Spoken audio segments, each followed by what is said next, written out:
नमस्कार मित्रों, स्वागत है आप सभी का स्टडी आईक्यू में। मैं हूं आपका दोस्त राहुल सायगांवकर और आज हम लोग एक बहुत ही दिलचस्प विषय पे चर्चा करने वाले हैं। हमारी चर्चा का विषय है सिविल सर्विसेज। देखिए, आज 21 अप्रैल है, यानी कि सिविल सर्विसेज डे। तो आज हम लोग सिविल सर्विसेज के बारे में चर्चा करते हैं और यहाँ पे एक क्रिटिकल डिस्कशन करते हैं about civil services recruitment. Yes, predominantly हम लोग यूपीएससी सिविल सर्विस एग्जामिनेशन के बारे में बात करेंगे, उसकी रिक्रूटमेंट में क्या प्रॉब्लम्स है इसके बारे में बात करेंगे। It does apply to state PSC recruitment also.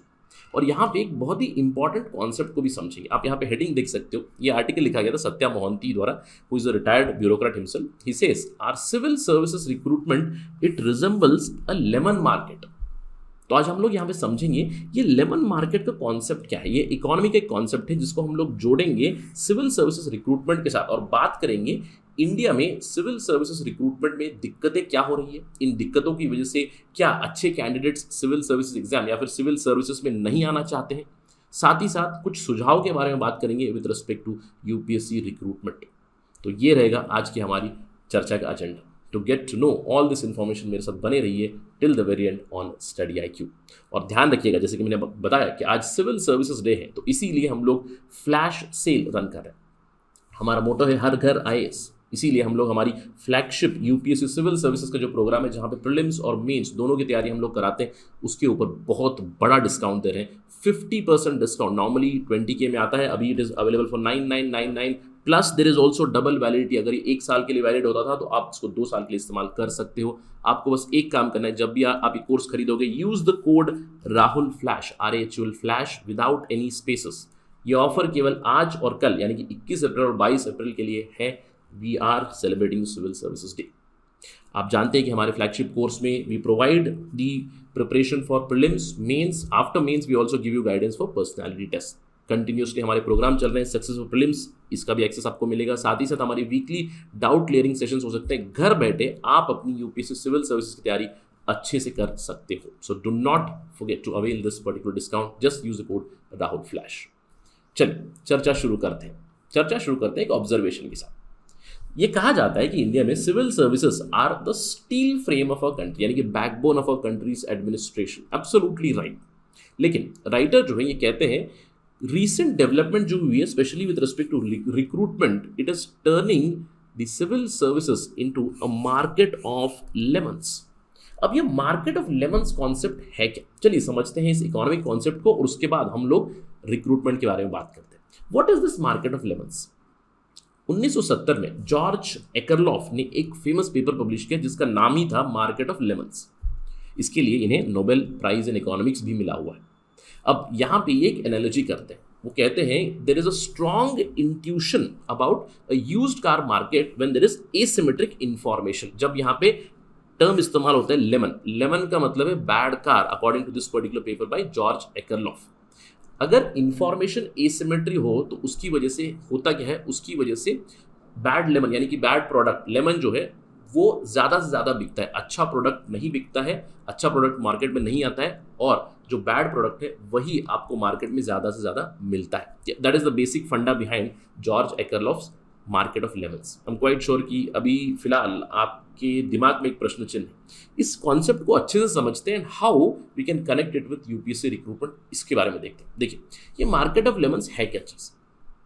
Imagine कीजिएगा कि मार्केट में आधे कार अच्छे हैं और आधे कार बुरे हैं। और जब मैं कार कहूँगा या फिर जब लेमन कहेंगे, लेमन मतलब बैड कार, राइट। जब कार कह रहे हैं तो we are using the same analogy for UPSC recruitment, UPSC candidates also, the aspirants.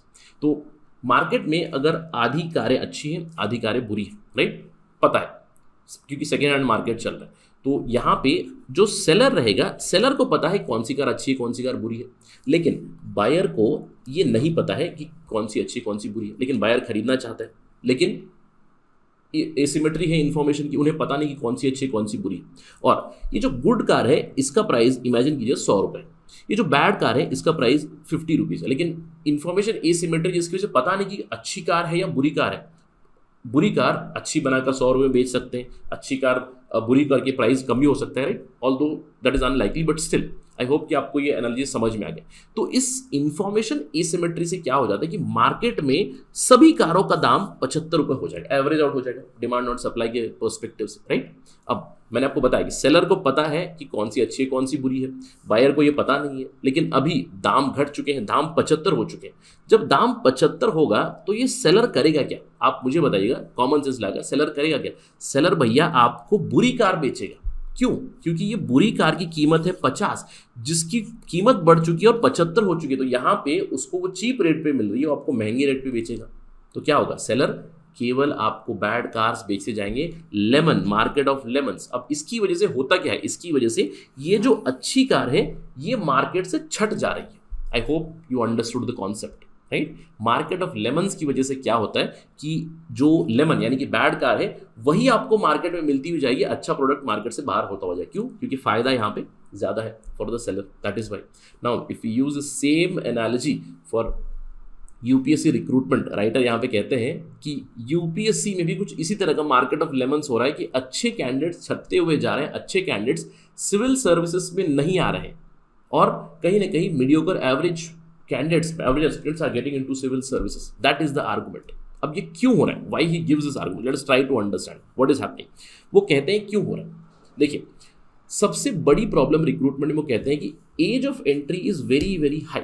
अब हम लोग जानते हैं यूपीएससी सिविल सर्विसेज की एंट्री की लिमिट है 32 फॉर जनरल, ओबीसी के लिए 35, SC ST के लिए उससे भी ज़्यादा एज रिलैक्सेशन पड़ी हुई, यानी कि हाइयर एज तक आप एग्जाम लिख सकते हो। ऑफ कोर्स एग्जाम काफ़ी टफ है, तो 1-2 अटेम्प्ट लग जाते हैं, तो इसमें जब आप इस प्रिपरेशन में घुस जाते हैं तो it takes time, because it takes average 1 year to prepare only, तो you have to put in your time. लेकिन एवरेज एज बहुत हाई है ये बताते हैं। अब इसकी वजह से क्या होता है कि जितना ज़्यादा आपकी उम्र हो जाती है, जितनी ज़्यादा उम्र में आप क्लियर कर देते हो, उसके बाद ट्रेनिंग में भी आपको मोल्ड नहीं किया जाता। ये सिंपल सी चीज़ है, जितना ज़्यादा ग्रीन पेड़ हो उसको मोल्ड कर सकते हैं हम लोग, लेकिन पेड़ बड़ा होने के बाद वो मोल्ड नहीं हो सकता। The same applies for civil services and their attitude also, कि यंग एज में अगर सिविल सर्विस में जाएंगे तो उन्हें अच्छे से ट्रेन किया जा सकता है, उनकी अच्छी सर्विस जो है देश के लिए इस्तेमाल की जा सकती है। इसके अलावा ये भी एक प्रॉब्लम है कि too many attempts are there. देखिए, जनरल के लिए पहले 4 अटेम्प्ट थे, लेकिन अभी 6 अटेम्प्ट्स हैं, राइट। ओबीसी के लिए इससे भी ज़्यादा 9 अटेम्प्ट है, SC ST के लिए अनलिमिटेड अटेम्प्ट है, तो कंटिन्यूसली प्रिपरेशन चलती रहती है, एग्जाम देते रहते हैं। और स्टेट पीएससी का तो छोड़ ही दीजिएगा। स्टेट पीएससी में अगर मैं कर्नाटका की बात करूँ, ऑन एन एवरेज 40-45 तक लोग एग्जाम लिखते रहते हैं। तो prime years are going in your preparation and writing the exam itself, इसीलिए छट जा रही है। The writer says this itself, market of lemons. Why?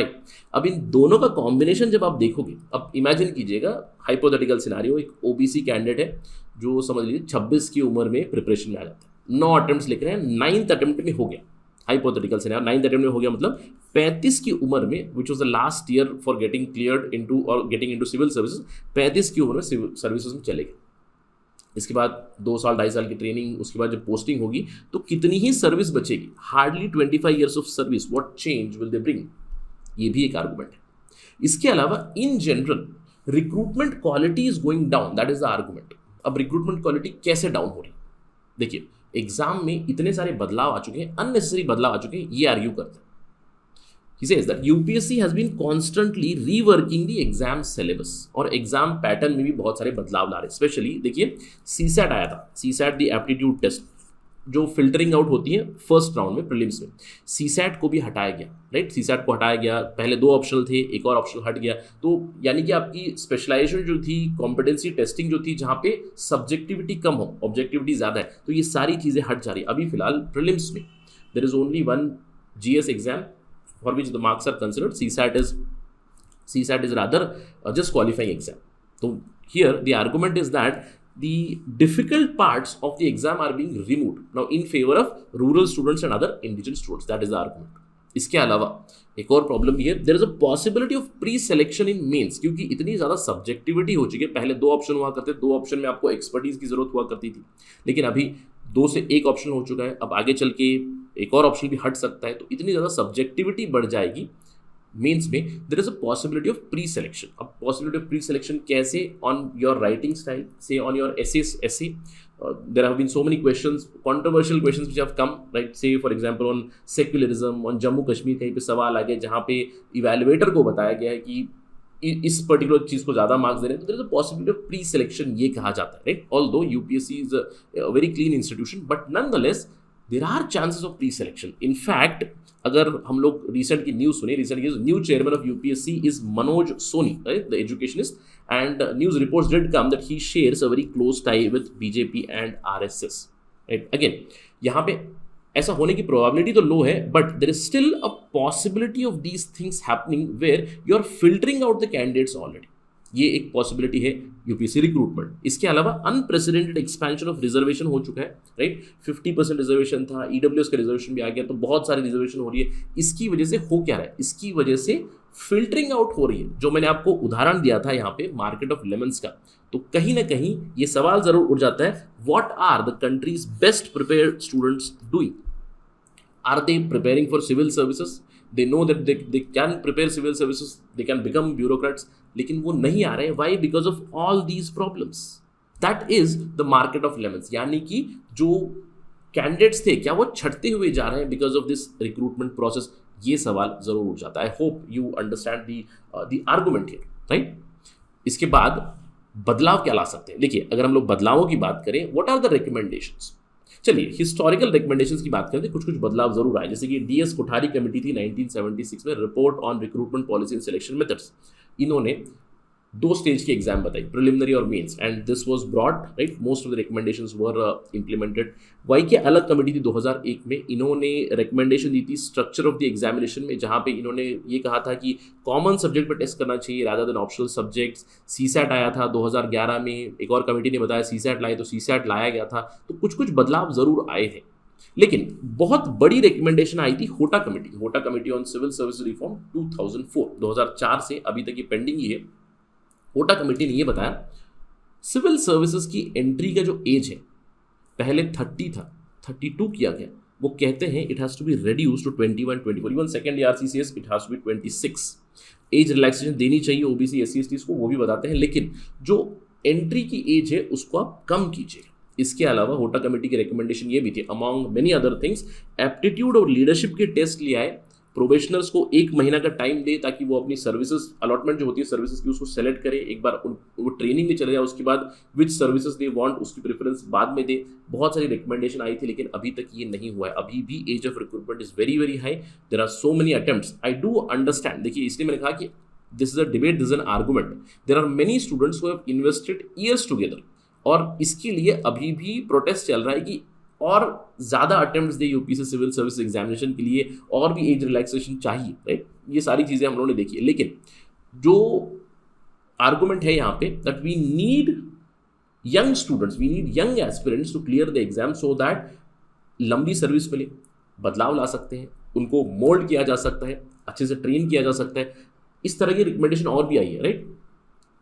निवेगाकर committee की रिकमेंडेशन आई थी, पुरुषोत्तम अग्रवाल कमेटी की रिकमेंडेशन आई थी रिसेंटली 2016-17 में, मुझे याद है. बीएस बसवान कमेटी की रिकमेंडेशन भी आई थी, जहां पे उन्होंने भी कहा था reduce the age of entry at the UPSC civil services examination. इसके अलावा उन्होंने बहुत सारे रिकमेंडेशन दी थी आईएएस के रिगार्डिंग. उन्होंने कहा था कि हर साल आईएएस की कम से कम 180 रिक्रूटमेंट होनी चाहिए. उन्होंने कहा था कि अगले 10 सालों के लिए देश के लिए जितने भी आईएएस चाहिए उनको रिक्रूट कर ले, और उसके बाद धीरे धीरे रिक्रूटमेंट को लिमिट किया जाए ताकि क्वालिटी स्टूडेंट्स, क्वालिटी एस्पिरेंट्स को हम लोग सेलेक्ट करें, so that civil services can perform and ultimately bring welfare for the nation.